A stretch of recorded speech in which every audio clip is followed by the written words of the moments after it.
today be the 27th? I think. Yep, it's the 27th. 27 has always been my favorite number for a long time. Let me tell you why. 9 is, a sacred number in Germanic culture. And 3 is supposed to be the number for enough. So 9 times 3 is 27. That's actually been my favorite number for a long time.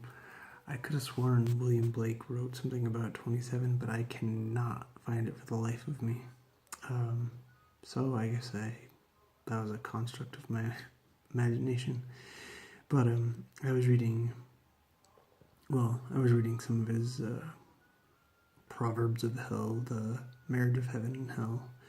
Supposedly the best poem ever written, according to some. Of course, that's all subjective too. Anyways, though, great thing that he writes. Let's see if I can remember exactly. I can't. I memorized it wrong, so I'm just going to go ahead and say that. It's something like, once the doors of perception are cleansed, things will appear to man as are infinite. Except for that quote's wrong. It's very close to that. Anyways, that makes you think. So, if everything was infinite, now, the Germanic concept of time isn't linear. Think about that. I've been talking about dreams with a couple people lately. Lars.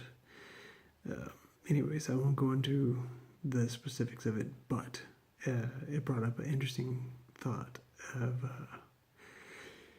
how to determine when a dream is important or not. And I think that all depends on yourself. Who's to say? But sometimes they are really weird. However, that's not exactly what I'm getting at. My point is, if everything is infinite, what the hell does that mean? If time isn't linear, think about that. So that means that right now, time doesn't really exist. Time is a man-made construct. Of course, clocks are an invention of man. And, they used to have sundials, right? I think that they would just measure where the sun is, I guess. Not to be too much of jumping around here, but I happened to walk by when the TV was on today, and it was on Egypt, and it was on Atlantis, which is an interesting thought, I guess. But it just made me think of like how perfect the pyramids are. They used to think that they were off by 0.5. I don't remember 0.5 feet, inches, centimeters, I forget. But apparently in the old days that used to be how they would measure precision, is it would be off by 0.5 on purpose. So at some point, I think it was probably 80s or 90s maybe, the scientists kind of made fun of them for being off by 0.5, where in fact that means it was perfect. And you just have to think how, of course this is a not uncommon topic, how the hell did they make the pyramids that perfect? Now, in 6th grade, I was introduced to Greek and Egyptian mythology. We spent half the year on each in history. I'm not Greek or Egyptian. I'm neither, but I was into those a bit when I was younger. And even if you're not, it doesn't matter. You have to marvel at the pyramids for sure.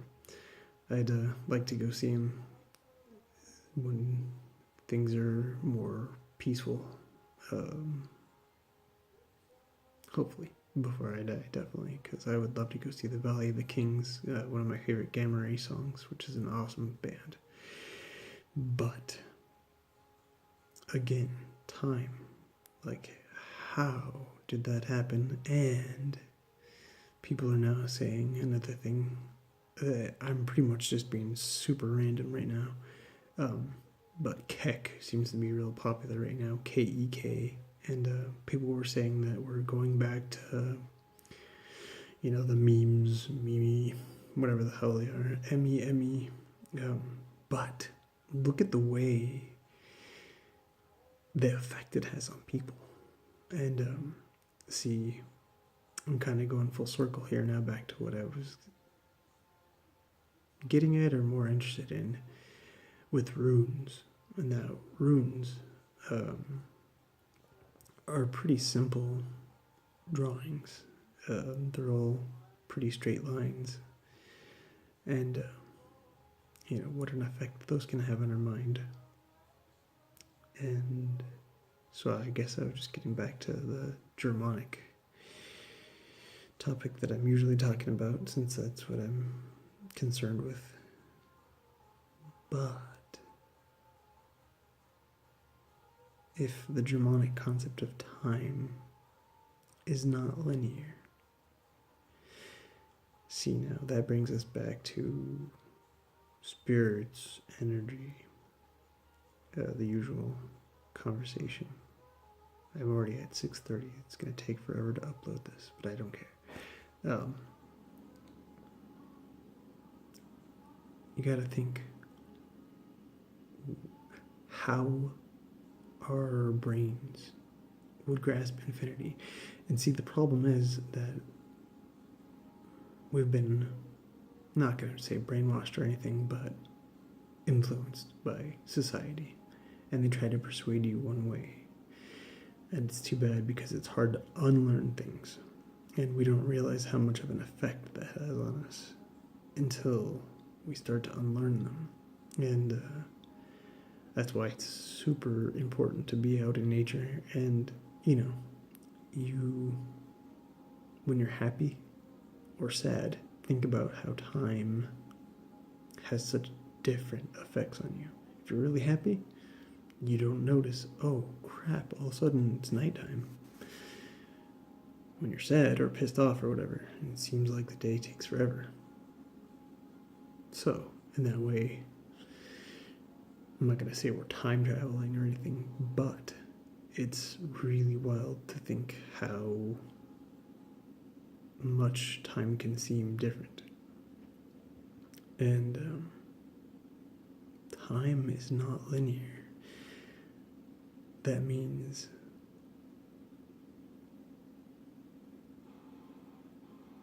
what? What is time then? I mean, time is infinite. Time goes always. There is no beginning, no end. We all die. We're all going to die. And that's okay. Death is like the end of a story. Every story's got to end. Jim Morrison said, no one here gets out alive. And it's true. So you might as well, not saying be crazy, go crazy. No. Enjoy, embrace every second you have. Because the more you enjoy it, maybe the faster it goes, but at least it's time well spent. And if we work to better ourselves and to be peaceful and intelligent creatures, then perhaps we can find that infinity that William Blake was talking about, and find the Germanic concept of time not being linear. Now, that all got sparked by the thought of 27. And actually, I was talking to someone else, Nate, earlier, about William Blake. He was telling me that he read William Blake, which is really cool, because that's probably my favorite poet. I have all his work too. And also Painter. He's really interesting. And I have an interesting painting that I'm going to show tomorrow, because it's very Germanic influenced, and of course he's English, so that would make sense. It's probably, I imagine, of Anglo-Saxon descent, which is Germanic, but I'm not positive about that, so I say that very potentially. And the word potential reminds me of the void of all potential, Kananga Gap. Hope I'm saying that right. But you talk about time.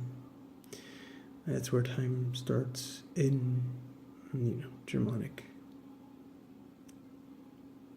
The beginning, Beluspa, fire and ice. So I will leave you with that. Ganunga Gap, beginning, Ganunga Gap, the void, the gap, Ganunga Gap. So 27 is 9, and this is the weirdest video I've made. And this is actually the first take, maybe because I'm tired. I don't realize how crappy it is. Or I did it in one take, and that's pretty cool. I actually did another take. I lied. Just one other though. I lit a match and I was gonna be all cool and be like, but it didn't work because I forget. I don't know. I picked my nose or something, so I decided not to put it on. But anyways, not really. But Ganunga Gap.